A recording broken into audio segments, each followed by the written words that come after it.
네, 연일 지수 자체 재미없는 흐름이 이어지고 있습니다. 하지만 그 안에서 급등락을 거듭하는 종목들은 있게 마련이죠. 오늘 역시 특징적인 움직임 나타내고 있는 종목들 얘기 나눠보도록 하겠습니다. 종목 모니터 오늘 이 시간은 한국투자증권 압구정 PB센터의 유석균 PB 연결합니다. 안녕하십니까? 네, 안녕하십니까? 네. 자, 일단 오늘 시장에서 특징주라고 얘기를 했을 때 OCI를 빼놓고 얘기를 할 수가 없을 것 같습니다. 현재 상한가까지 올라 있는데요. 호재성 이슈가 있어요? 네. OCI 같은 경우는 미국 전력 공급 프로젝트 우선 협상 대상자로 선정이 되면서 금일 좀 시장에서 두각을 나타낸 부분입니다. 전일 같은 경우 독일, 중국 수요가 좀 강했고 재고가 감소했다는 소식으로 글로벌 태양광 국가 관련 주식 종목을 급등하고 있는 모습인데요. 미국 자회사인 OCI 솔라파워가 미국의 전력 공급 회사인 CPS 에너지를 발주하는 태양광 전력 공급 프로젝트가 우선 협상 대상자로 선정됐다는 소식과 전주에 태양광 원료인 폴리실리콘 가격이 킬로그램당 30달러를 넘었다는 소식으로 또 좋은 모습을 보여주고 있는 상황입니다. 작년 말 재고가 높아 덤핑까지 나타냈던 최악의 상황에서 수요가 빠르게 회복되면서 재고가 소진됐고요. 러시오드에 따른 가격 반등까지 나타나고 있으며 전주에 호재에 작용했던 폴리실리콘 현물 가격이 미국, 중국 반덤핑 소식기도 긍정적인 모멘텀으로 작용하고 있는 모습입니다. OCI는 국내 폴리실리콘 회사 중에서 최후의 승자의 독식을 차지할 가능성이 있는데요.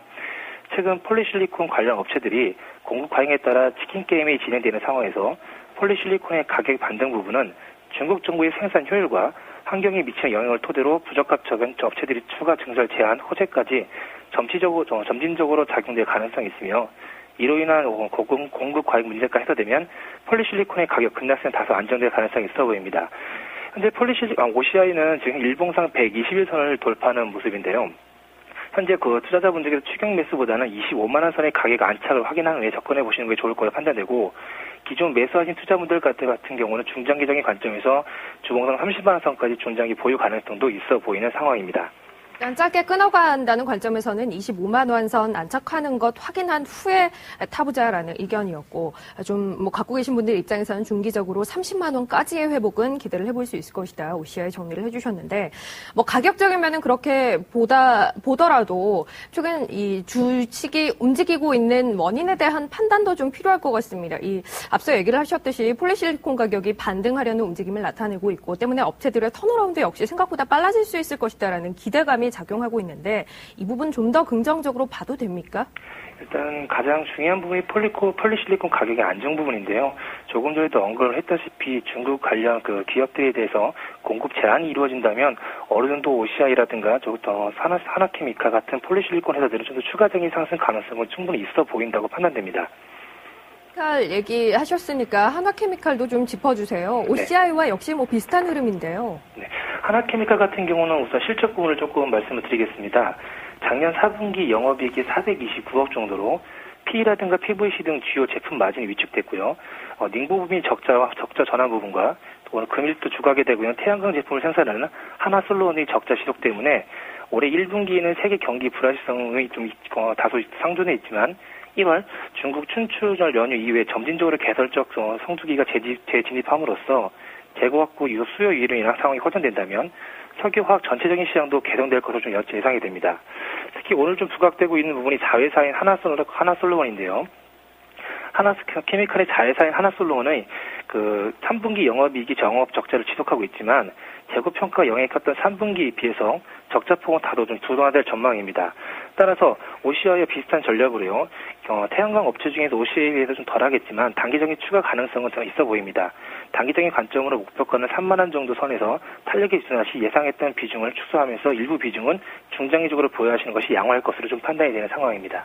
네, 알겠습니다. 일단 3만 원까지의 추가 상승은 생각을 해볼 수 있을 것 같다. 한화케미칼 정리했고요. 세 번째로 살펴볼 것들은 엔터주입니다. 어제는 SM의 유상증자 설과 함께 일제히 하락했던 종목들이 오늘은 또 일제히 큰 폭 반등을 하고 있습니다. 이외에도 오늘 또 기대감이 더해질 만한 이슈 있었는데요. 엔터주 흐름 좀 짚어볼까요? 네, 엔터주의 빅 3사라고 하게 되면 SM, YG엔터, 로엔스를 말씀을 드릴 수가 있겠는데요.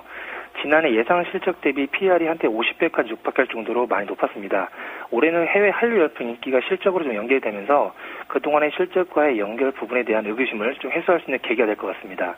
따라서 현재 실적 대비 주가 3사 모두는 PR은 20배 수준 이하로 판단되는 상황이고요. 특히 지금 3사 중에서 SM을 좀 먼저 살펴보면 경기도 오산에 학교 설립하기 위해서 유상증자한다는 루머가 돌았습니다. 따라서 연 이틀 동안 주가의 조정은 좀 받았지만 사실 무근이라는 소식에 재차 상승하는 모습입니다. 최근 주가 가가 탄력적으로 바꾼 이유는 올해 소속 가수들의 해외 활동이 더욱더 많아질 것이라는 기대감 때문이고요. 일본 콘서트 일정이 구체화되면서 실적 변수에 대한 의구심에 대한 그 부분까지도 변수로 작용할 예상입니다. 현재 SM 일본 콘서트 관객은 58만 명 정도 이상으로 기록될 것으로 추정되고요. 올해 관객은 작년에 비해서 2배 정도 달할 것으로 예상되고 동방신기와 해인이 같은 콘서트가 상반기에만 48명 규모에 예상되어 있고 따라서 또한 인지도가 높은 소녀시대가 올해 일본 활동 비중을 높일 것으로 보이는 상황입니다. 또 엔터주에서 YG 같은 경우는 YG 엔터테인먼트가 금일 모회사인 JYP 엔터테인먼트가 금일 모회사인 JYP와 합병설로 상한가를 기록하는 모습인데요. 일본 시장 지지를 본격 전략에 따른 올해 음반이라든가 음원, 광고 수입 비중은 다소 축소되겠지만 해외 로열티와 콘서트 부분이 증가될 것으로 예상됩니다. 마지막으로 로엔 같은 경우는 빅 3사 중에서 음원 서비스 비중이 가장 높은 60%를 차지하고 있는데요. 타 종목들에 비해서 다소 탄력도는 둔화될 가능성이 있고 그 이유가 SM이라든가 YG 엔터, JYP 같은 메이저 엔터테인먼트사들이 주축이 된 KT 뮤직을 인수를 통해 음원 유통사들이 출범시킬 경우 매출이 급격한 감소가 갈 가능성이 있기 때문입니다. 하지만 올해 예상 순이익은 지난해보다 17% 늘어나 234억 정도로 추정이 되고요. 실적 안정성 부분만 해소된다면 지속적인 관심이 필요할 것입니다. 엔터주에서는 가장 탑픽으로 보는 것이 SM인데요. SM 같은 경우 현재 박스권이 42,000원과 5만 원 사이 흐름을 유지하는 상황에서 금일 주가는 박스권 중심 부분으로 매수 비중을 총 매수 금액의 30% 비중만 접근하시는 것이 올바른 판단 같고요. 박스권 하단 지지 여부에 따라 추가적인 매수 전략도 유용해 보이는 상황입니다. 네, 마지막 오늘 특징주로 준비한 건 보험주입니다. 보험주 같은 경우는 판단이 좀 필요할 것 같아요. 실적에 대한 기대는 상당히 높은 반면에 어제 또 12월 자동차 보험 손해율이 굉장히 높아졌다라는 뉴스도 있었습니다. 어떤 시각으로 접근해야 합니까? 보험업종 같은 경우는 최근에 그 지수가 좀 지지부진한 모습인데요. 일단은 법인세 인하 연기에 따른 손무사 수익 영향을 미치는 영향을 좀 말씀을 드리겠습니다. 원수사가 법인세율을 22%를 기준으로 비상위험 준비금에 관련해서 이형 법인세를 적립하는 상황에서 작년 말 최고 구간에 대한 세율을 24.2%까지 유지 법안을 통과함에 따라서 이형 법인세 추가 적립으로 인한 비용이 발생할 것으로 예상이 됩니다. 이 외에도 다양한 요소들에 대해서 그 영향이 회사별로 차별화될 것으로 예상이 되지만 회사별 예상 금액의 토대로 볼 때 5개의 손보사의 전체 수익 감소폭은 2.1%에서 2.8% 수준에 불과할 것으로 예상되고 그 영향은 좀 미미할 것으로 전망이 됩니다.